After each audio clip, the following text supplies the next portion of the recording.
everyone. My name is Evie Lupine. Welcome back to my channel, and today I have another video for you all. Finally, after years of requests, I'm going to be talking about Locktober. What is it? Why is it? And how you can start doing it for yourself, whether or not you have a partner. So let's get started. First of all, let me make clear what Locktober is not. Locktober is not locking in, as in getting really focused on your diet or working out or studying. Locktober is not about becoming monogamous for a month or focusing on your relationship for a month or anything like that, okay? It is first and foremost a kink thing. I don't understand what has been happening on TikTok lately, but there seems to be a surge of vanilla people totally misusing the term this year, and I don't have time to get into that, okay? I'm tired. I don't want to have to keep making videos about how this or that aspect of kink is getting misappropriated and misunderstood. If you all want me to, I will talk about what's going on with that in more detail in a different video. But for right now, I wanted to make clear from the outset, this is a BDSM thing. Just on the outside chance that a confused vanilla person came across this video and clicked on it and expected tips on how to focus or something. Are we clear? Okay, great. Let's move on then. So, what specific kink thing is Locktober about then? Well, chastity, of course. Locktober, as far as I can tell, started in the mid-2010s online as a way to encourage people to challenge themselves and their partners to really stretch how far they can go with chastity. So, I should probably explain what chastity is then. In a BDSM context, this refers to the act of intentionally restricting one's access to some or all sexual activity and/or sexual pleasure. Often this is achieved with a specialized wearable device, such as a cage or a belt. These can come in a variety of materials and designs, with metal, resin, nylon, and plastic being the most commonly used. Some devices contour naturally to the shape of the body, whereas others, like foo-foo clips and negative or flat cages, can change the outward appearance of the genitalia when in use. Some people opt for one style over another based on what is the most or least comfortable. Others select their device based on what might best facilitate a type of roleplay they enjoy, what brings the greatest sense of transformation or humiliation, or even what might feel the most gender-affirming. An interest in chastity often overlaps with an interest in bondage, especially if one particularly enjoys bondage devices such as stocks, hoods, and handcuffs. Although specialized gear can be fun, it is not necessary to participate in chastity play. Mental chastity, while more difficult, is also possible with enough discipline, in both senses, and proper motivation. And this is where people start to get confused. They think, okay, wait, what? I thought BDSM was a sex thing? Now you're telling me people don't have sex on purpose, and that's still kinky, but also it might not even be arousing to do it, even though you're literally locking up somebody's genitals? Slow down, what is going on? And what I have to say to that is basically, welcome to the paradoxical world of kink. For some people, kinks, including chastity, are fundamentally sexual in nature, but that is not always the case. For someone who enjoys chastity as a strictly sexual experience, there's the thrill of having your sex life controlled under literal lock and key. The straining desire for release, the denial of that, all of that can be very erotic. And that, in turn, can create further erotic pleasure through pain, depending on the device one is wearing and how one goes about being in chastity. Some people also learn to channel their erotic experience of chastity into a completely mental place, circumventing physiological arousal. But beyond that, yes, sometimes even being denied sex isn't actually all about sex. For people who are motivated by submission, giving up control of their innate biology through chastity can be a very deep way of giving submission.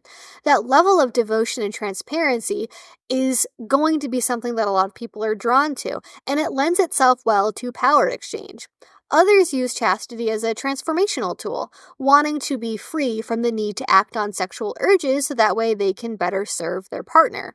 If someone is into roleplay, chastity can be used to heighten the experience of transformation. Take, for example, dollification. We all know that Ken and Barbie dolls don't have downstairs parts, right? So if you're transforming into a doll, there's no reason to have all that weird floppy wet stuff get in the way, so lock it up. Yet others relish the mental anguish and obsession that chastity can cause, where you simultaneously aren't supposed to think about sex or your genitals at all, but the very act of being in chastity means you can't stop thinking about it because you are literally wearing a constant reminder of your genitals that can be quite heavy depending on the material that's being used. So, as you can see, chastity has a lot of motivations behind it, and like with bondage, aficionados of the kink often try to push themselves into being in that state for longer and longer, seeing how far they can go with their chastity. A whole day? A week? A month? Forever?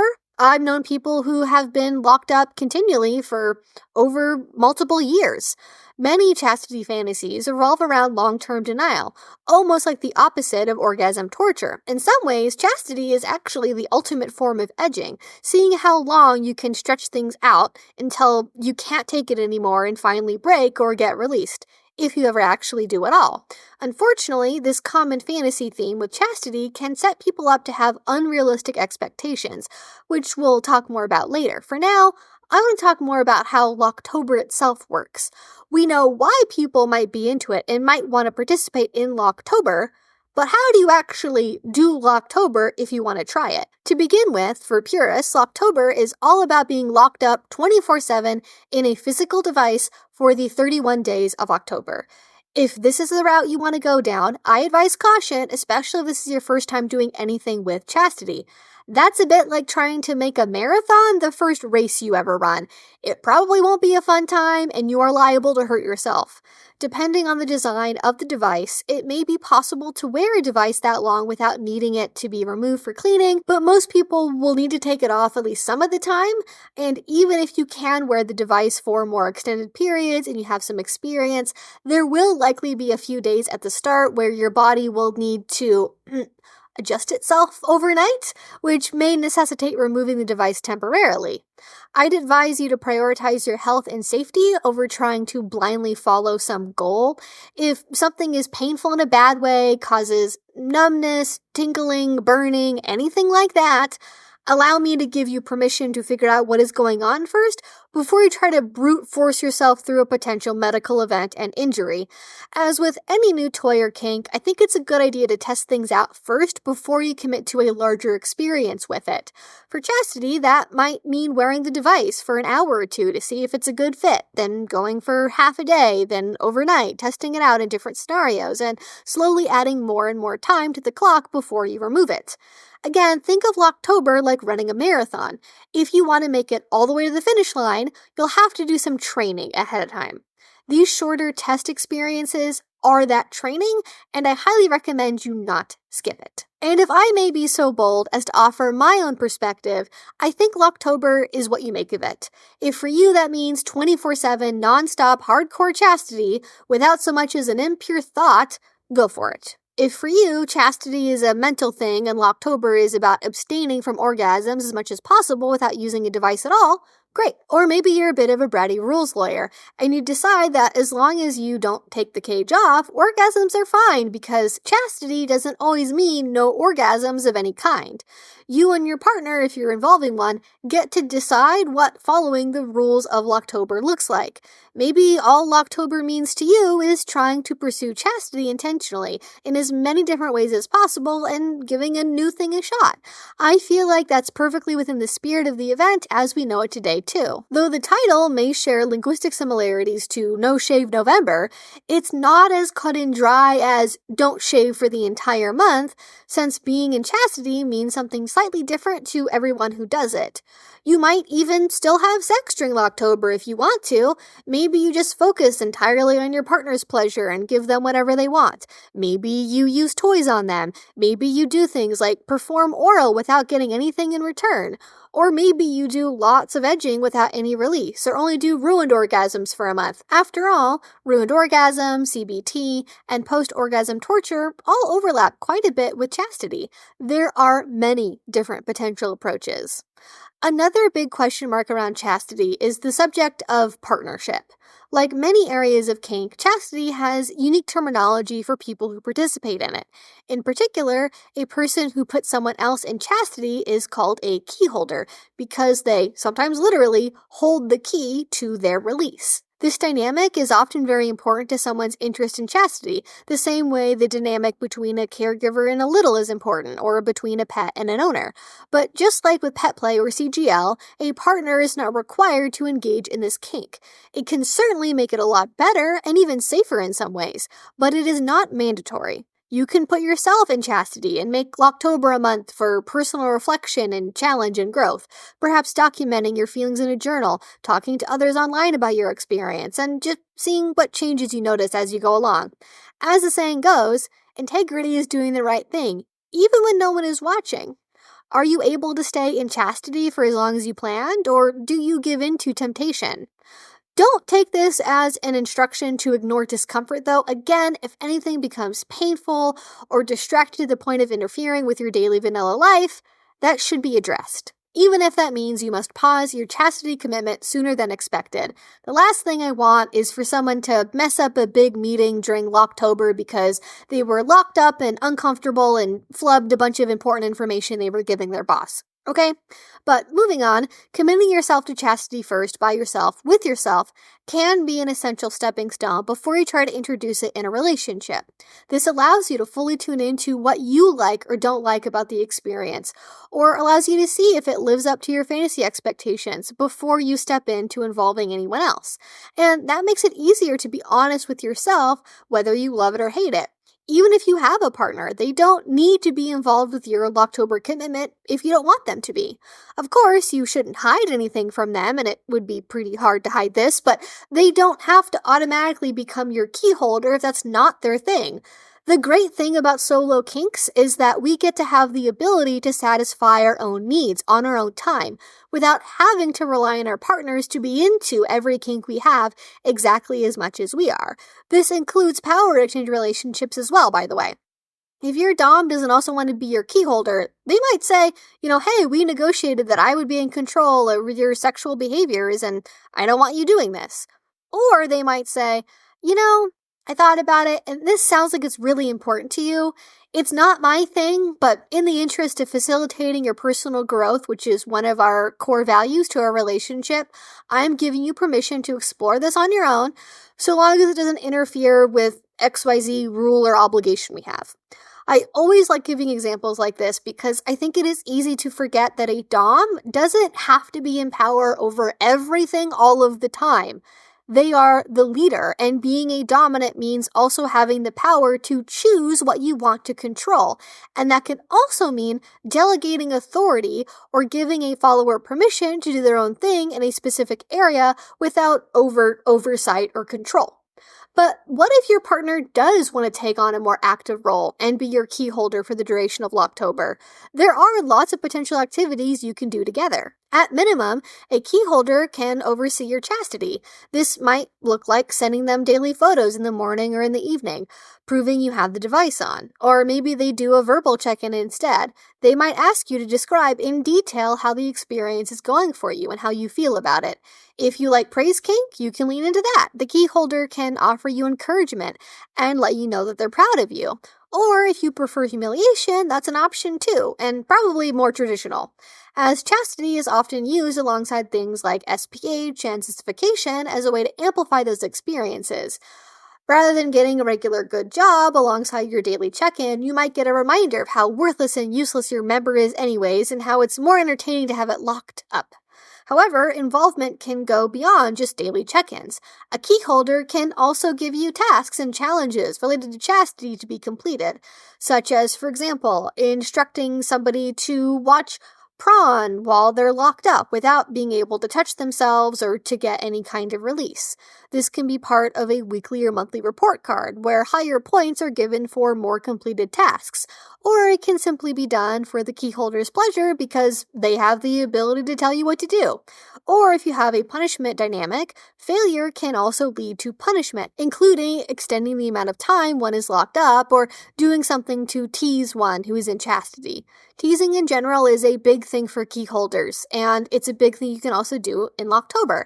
This might include things like sending naughty photos or stories, intentionally wearing revealing clothing, or sharing what sexual things the key holder is doing or thinking about without the other party being around since, they're locked up.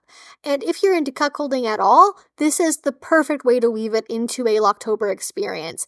Even if all you're really doing is sharing fantasies over text, not actually engaging in cuckolding for real. And lest we forget about switches. They can get in on the action of Locktober too. If you have a two-switch relationship, maybe you each alternate weeks where one is wearing a device and the other isn't. Maybe every Sunday you have a little showdown where the winner gets to pick who will be in chastity and who will not for the week ahead. Maybe you each act as the other's Locktober accountability buddy and key holder at the same time. Or maybe only one of you is into Locktober. And that's also totally fine. The point is, no matter if you're doing it solo, as a switch, with a partner, in a DS relationship or not, Locktober can be something that works for you if you are interested in the idea. But regardless, no matter what, if you are involving a partner, it's best not to spring Locktober on them the day before October 1st. Negotiating well in advance will give you lots of time to work out the kinks, pun intended, and order any devices you need, make sure you have a plan and goals for the event in place, things like that. I have mentioned a few times now how maintaining health and safety during Locktober is important, so before I wrap up today, I want to give some advice on that front as a final note. First of all, as with any bondage device, make sure you know where the keys are. Have multiple copies if possible, or if you have a code-based lock, write down the combination in more than one place. Have a set place in advance of where you'll put the keys. If you want to avoid the temptation to unlock unnecessarily or too early, you can always put them in a small box using a sticker as a seal or something like that. Having the key holder physically wear the key and keeping it on their person 24/7 is not only hot, it's also safe and practical. Though I recommend the bottom always have their own key on hand somewhere just for emergency purposes, like if they get in a car accident, for example. On a more basic level, I'd also like to make sure you have something on hand to keep your skin moisturized. Mr. S stocks a purpose-made one that is supposed to be quite good, and it can help with preventing chafing and discomfort. But no amount of moisturizer will make up for a poorly made or poorly fitting cage or belt. So finding one that fits you well before Locktober is critical. And finally, if you'll be doing Locktober as someone with a vulva or a vagina, be sure to carefully monitor for signs of a UTI, yeast, or bacterial imbalance. Belt designs tend to trap sweat and bacteria on the skin for extended periods, so if you're someone who is predisposed to one of those issues, you want to look out for any negative changes. While UTIs are less common for people with penises, it is worth it to watch out for a UTI as well, since not all cage designs are easy to clean and rinse thoroughly. And finally, if you want some advice on how to prepare for Locktober, or maybe how to find a cage, or maybe you want to hear direct experience of what doing Locktober is like, I highly recommend the videos over on the What's the Safe Word channel. I will have links to those videos in the description down below. They are fantastic. The channel is great if for some reason you haven't seen them before. Fantastic, totally different perspective from what I can offer here, and that's more or less what I wanted to share today. This was not intended to be a complete Chastity 101 video, so I'm sure I left out some information that you'd want to know if you're not fully ready to start exploring chastity yet, if you don't have all that information on hand. This was really more about how to participate in the specific month-long event. So maybe in the future, I will do a full 101 if you want that information. In the meantime, if you want to make sure to not miss that video in the future, you can go ahead and subscribe if you're not already, because I make videos twice a week about all different kink and BDSM related subjects. I would also love to hear your thoughts and experiences about Locktober in a comment down below if you have any experience with this, or maybe now you're curious about it. I'd love to hear anything you have to say in a comment down below, as well as any questions. And finally, if you want to support what I do, the best way you can do that is Patreon. Link to that will be down below. If you do already support over there, thank you so much. It means the absolute world to me. And until I see you all next time, I hope you have a great rest of your day and a great rest of your week. Bye-bye.